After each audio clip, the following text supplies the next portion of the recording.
আসসালামু আলাইকুম। তো বয়স্ক ভাতা আবেদন করবেন কিভাবে সেটি দেখাবো সেই প্রসেস।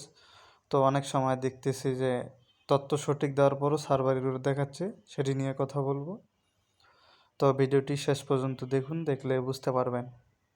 তো আমরা এখান থেকে সরাসরি গুগলে এসে লিখব ডিএসএস ভাতা জিওভি বিডি গভর্নমেন্ট বিডি লিখে এন্টার করে দিব।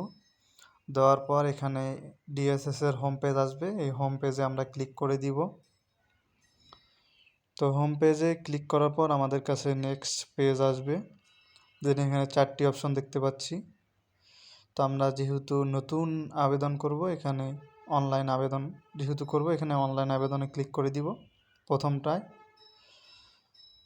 তো আমরা প্রথম ঘরে ক্লিক করে দিব, দেওয়ার পর আমাদের কাছে এরকম পেজ আসবে। তো পেজের এই পাশে দেখতে পাচ্ছেন কোন একটি ইয়া দেখাচ্ছে তীর চিহ্ন, এখানে ক্লিক করে দিব। দেন আপনি যদি প্রতিবন্ধী ভাতা, বর্তমানে যেহেতু বয়স্ক ভাতা আবেদন করব, আমরা বয়স্ক ভাতাতে ক্লিক করে দিব। দেন বয়স্ক ভাতায় ক্লিক করার পর আমাদের কাছে এরকম পেজ আসবে। দেন এখান থেকে যে তথ্যগুলো চাইবে সেগুলো পূরণ করে দিব আমরা। তো এখান থেকে বলতেছে যাচাইকরণের নাম বাংলায় লিখতে, পরে হচ্ছে ইংরেজিতে সম্পূর্ণ নাম। দেন আমি এখান থেকে বাংলা নাম দিব, ইংলিশ নাম দিব। আপনি যদি আমার চ্যানেলে নতুন হয়ে থাকেন অবশ্যই একটি সাবস্ক্রাইব করবেন।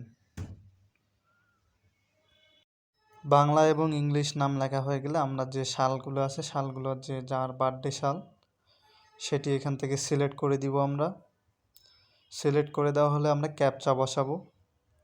এখন আমরা দেখতেছি অনেক সময় সঠিক ক্যাপচা দেওয়ার পরেও ভুল দেখাচ্ছে, এটার কারণ হচ্ছে সার্ভার সমস্যা।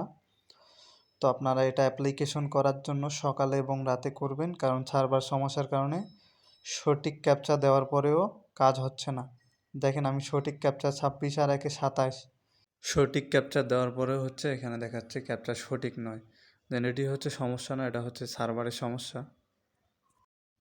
তো সঠিক তথ্যগুলো দেওয়া হয়ে গেলে আপনারা সাবমিটে ক্লিক করবেন। সাবমিটে ক্লিক হওয়ার পর পরের যে পেজগুলো আসবে সেগুলো তথ্যগুলো আপনারা সঠিকভাবে বসায় দিবেন। বসায় দেওয়ার পর একটি পাসপোর্ট সাইজের ছবি চাবে, সেটি আপলোড দিয়ে দিবেন। তথ্যগুলো সঠিকভাবে আপলোড দিয়ে সাবমিট দিলেই আপনার অ্যাপ্লিকেশন সাবমিট হয়ে যাবে। আর বর্তমানে সার্ভার সমস্যার কারণে অনেক সময় সঠিক ক্যাপচা দেওয়ার পরও ভুল ক্যাপচা দেখাচ্ছে। তো এটি নিয়ে চিন্তিত হওয়ার কোনো দরকার নাই। তো ভিডিওটি দেখার জন্য অনেক অনেক ধন্যবাদ। একটা গুরুত্বপূর্ণ কথা না বললেই নয়, আপনার কাছে ল্যাপটপ পিসি নাও থাকতে পারে, আপনি আপনার হাতে থাকা মোবাইল ফোন দিয়েই গুগলে গিয়ে এটি পূরণ করতে পারেন, সাবমিট দিতে পারেন, কোনো সমস্যা নাই। তো হাতে থাকা ফোন দিয়ে গুগল বা যে কোনো ব্রাউজার থেকে আপনি এটা সাবমিট দিতে পারেন।